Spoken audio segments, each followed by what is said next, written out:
नमस्कार।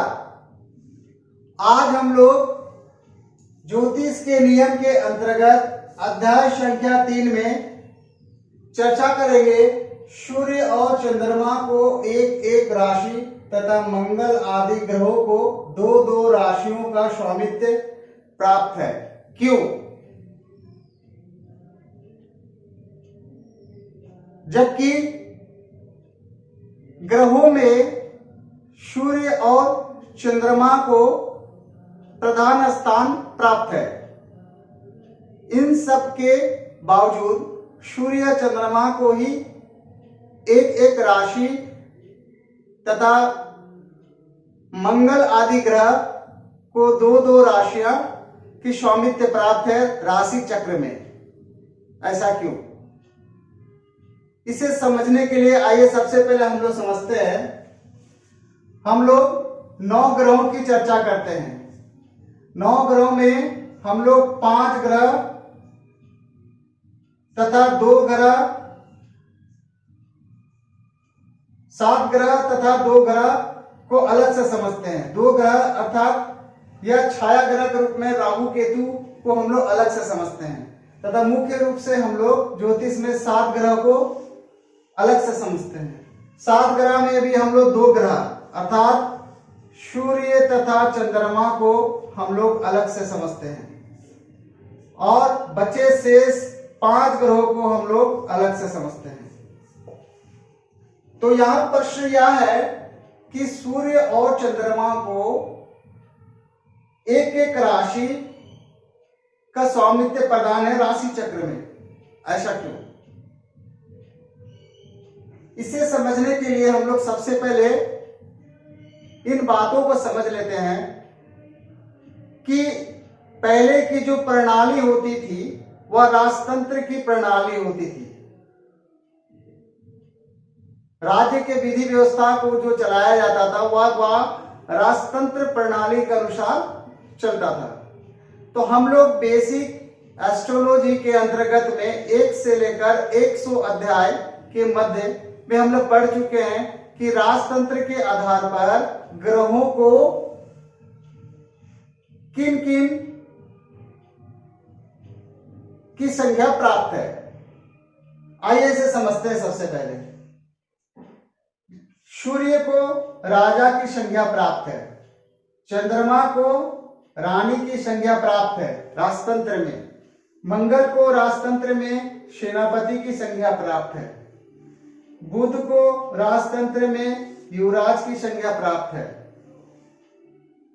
गुरु को राजतंत्र में मंत्री की संज्ञा प्राप्त है, शुक्र को राजतंत्र में मंत्री की संज्ञा प्राप्त है। यहां गुरु तथा शुक्र को दोनों को ही मंत्री की संज्ञा प्राप्त है, परंतु दोनों के अधिकार अलग अलग होते हैं।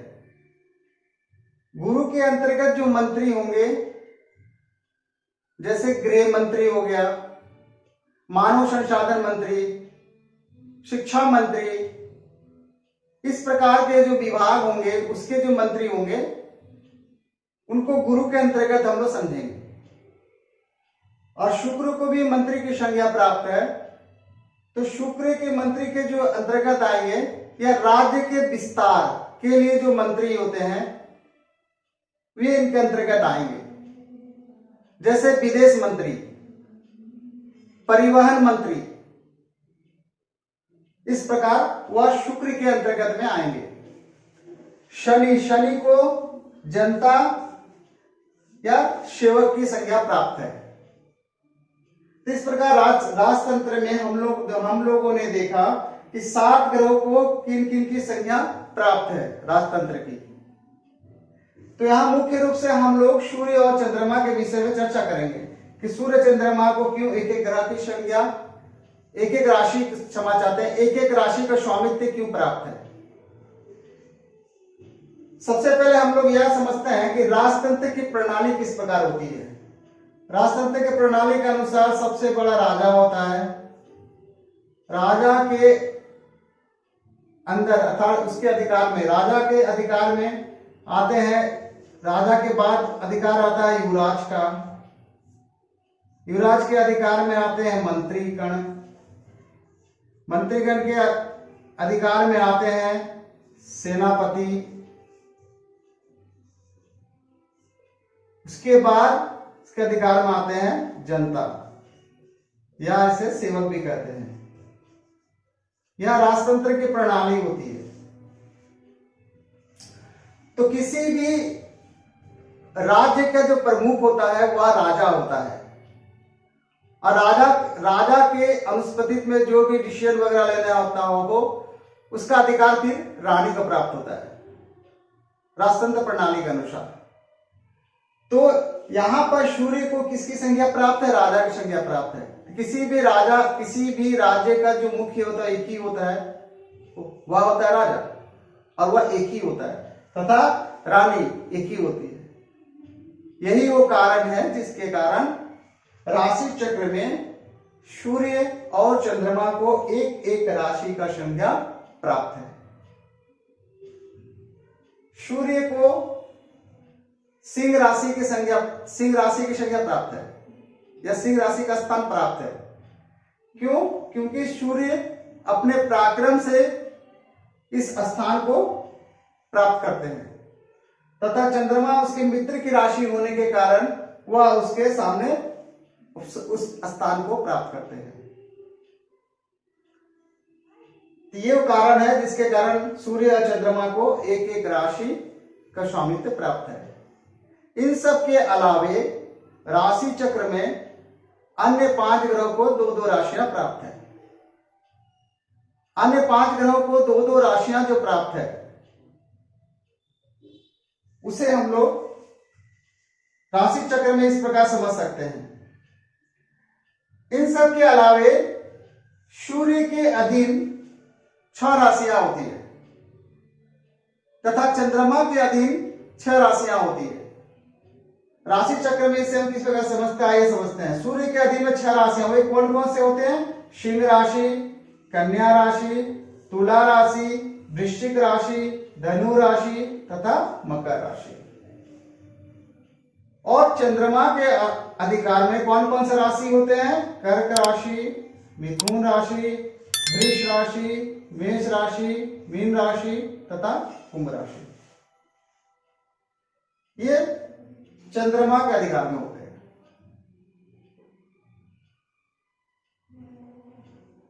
राशि चक्र में सिंह राशि के बाद कन्या राशि, इसके बाद तुला राशि, इसके बाद वृश्चिक राशि, इसके बाद धनु राशि, इसके बाद मकर राशि।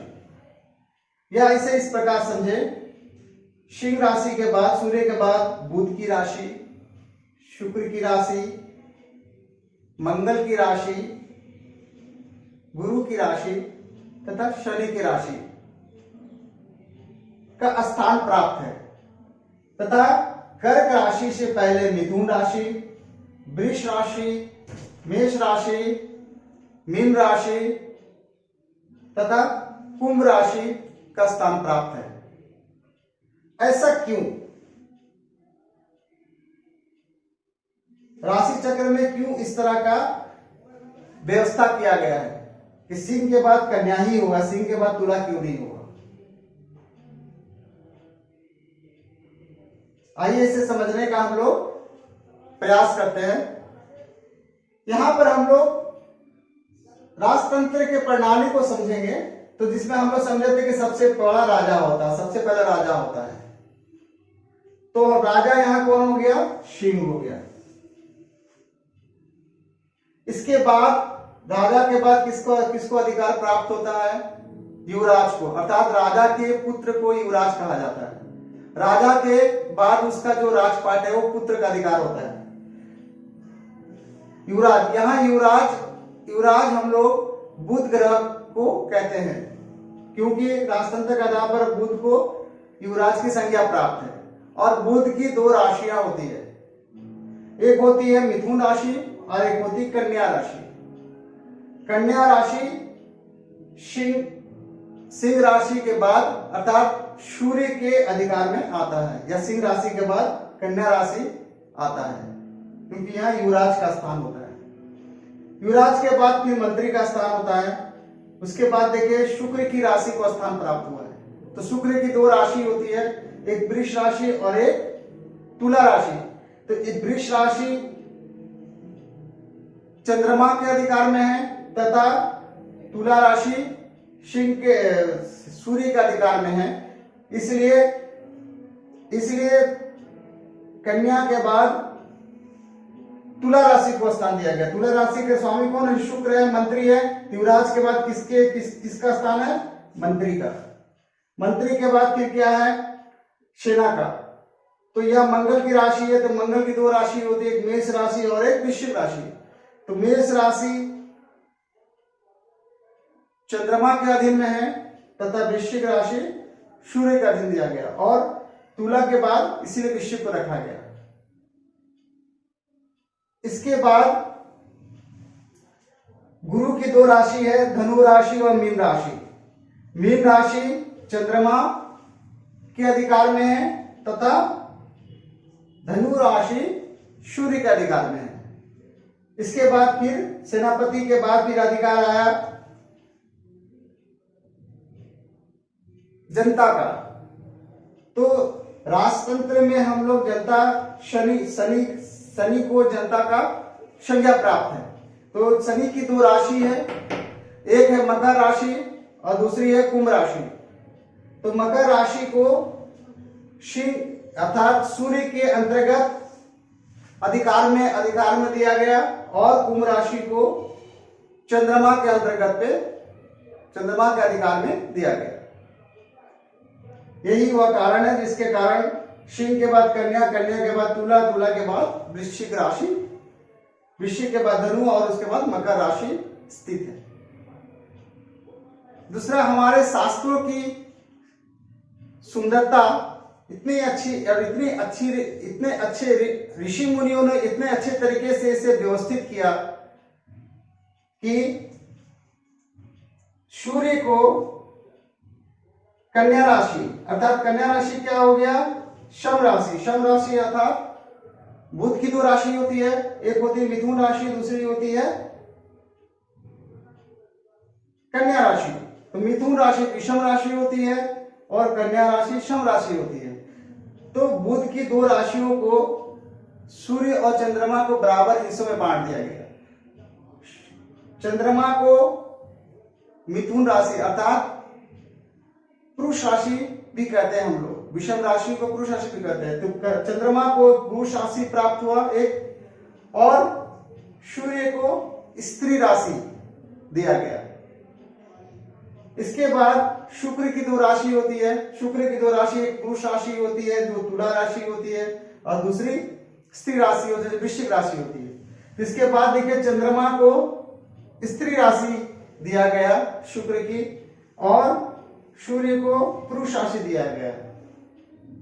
और कितने अच्छे ढंग से व्यवस्थित किया गया कि यहां पर पहले स्त्री राशि फिर पुरुष राशि, अर्थात सूर्य जो है उसको सिंह राशि प्राप्त हुआ। सिंह राशि क्या? पुरुष राशि, फिर स्त्री राशि, फिर पुरुष राशि। कर्क राशि जो है वह स्त्री राशि है, फिर उसे पुरुष राशि, फिर उसे के बाद स्त्री राशि। इतने अच्छे तरीके से व्यवस्थित किया गया राशियों को। इसके बाद मंगल की दो राशियां होती है, एक पुरुष राशि और एक स्त्री राशि। पुरुष राशि जो होता है वह मेष राशि होता है। तो स्त्री राशि के बाद फिर पुरुष राशि का स्थान प्राप्त हुआ मेष राशि, और सूर्य को वृश्चिक राशि प्राप्त हुआ स्त्री राशि के रूप में। इसी प्रकार गुरु की दो राशियां होती है, धनु राशि और मीन राशि। धनु राशि पुरुष राशि होता है और मीन राशि स्त्री राशि होता है। तो चंद्रमा को स्त्री राशि तथा सूर्य को धनु राशि प्राप्त है। इसके बाद शनि की भी दो राशि प्राप्त होती है, स्त्री राशि या पुरुष राशि। स्त्री राशि में मकर राशि हो गया, पुरुष राशि में कुंभ राशि। क्योंकि चंद्रमा को स्त्री राशि प्राप्त था, तो उसके बाद फिर क्या होगा? कुंभ राशि प्राप्त हुआ, और सूर्य को पुरुष राशि प्राप्त हुआ, तो इसके बाद कौन सी राशि प्राप्त होगी? स्त्री राशि प्राप्त होगी। यह हमारे ऋषि मुनियों की महानता है कि 5 ग्रहों को बराबर हिस्सों में बांटकर बराबर बराबर उन्हें स्थान प्रदान किए हैं। स्त्री पुरुष सम विषम को बराबर स्थान में सूर्य या चंद्रमा दोनों को प्राप्त है। इस प्रकार हम लोग यह समझे कि राशि चक्र में सूर्य और चंद्रमा को एक एक स्वामित्व तथा इसके अलावे 5 ग्रहों को 2-2 राशियां प्रदान क्यों हैं। इसके अलावे हम लोगों ने यहां समझा कि किस प्रकार सूर्य और चंद्रमा के अधीन में कितने कितने राशियां आती हैं और किस प्रकार व्यवस्थित की गई है। और यह हमारे शास्त्रों की बहुत अच्छी सुंदरता है और ऋषि मुनियों की देन है। आज बस इतना ही रखते हैं। उम्मीद करते हैं कि आप लोगों को यह छोटा सा ज्योतिष का ज्ञान पसंद आया होगा। यदि पसंद आया हो तो कृपया चैनल को सब्सक्राइब, शेयर, लाइक जरूर करें। इस वीडियो को अंत तक देखने के लिए आप सभी दर्शकों का बहुत बहुत धन्यवाद। नमस्कार।